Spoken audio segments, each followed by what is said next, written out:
সকালবেলা যাদের চায়ের সাথে বিস্কিট না হলে চলেই না, আর প্রত্যেক দিন ময়দার বিস্কিট খেতে খেতে মুখের স্বাদটা চলে গিয়েছে, তাহলে কিন্তু আটা দিয়ে ঘরেই বানিয়ে নিতে পারো এরকম মুচমুচে একটা বিস্কিট। আর এই বিস্কিটটা খেতে কিন্তু ভীষণ টেস্টি হয়। তার জন্য লাগবে মাত্র 1 বাটির মতো নিয়ে নিয়েছি আটা, আর নিয়েছি হাফ বাটি সুজি, আর তাতে আমি নারকেল কুচি দিয়েছি, সামান্য একটু তেল দিয়ে ভালো করে মেখে নিয়েছি। আর এখন তাতে একটু চিনি নিয়ে, চিনিতে অল্প একটু জল দিয়ে এরকম করে মেখে নিয়ে অল্প অল্প চিনি দিয়ে ডোটা মেখে নিয়েছি। এখন রুটিটা বেলে নিচ্ছি। আর এই রুটিটা কিন্তু তেরা বেঁকা হলেও ভয়ের কিছু নেই, এরকমভাবে কিন্তু চৌকোভাবে চারিপাশটা কেটে নেব। কেটে নিয়ে এভাবে লম্বাটে করে দিয়ে একটু শেপ মতো দিয়ে বিস্কিটটা বানিয়ে নিয়েছি। সবগুলি বানানো হয়ে গেছে, এখন গরম তেলে ভেজে নেব।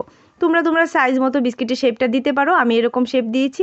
ভেজে লাল লাল করে নামিয়ে নিলেই কিন্তু রেডি হয়ে যাবে মুচমুচে আটা দিয়ে বিস্কিট। আর নারকেলটা দেওয়াতে কিন্তু বিস্কিটের স্বাদটা অনেকটা সুন্দর আসে। আর একবার কিন্তু চায়ের সাথে বানিয়ে খেয়েই দেখতে পারো, অনেক ভালো লাগে।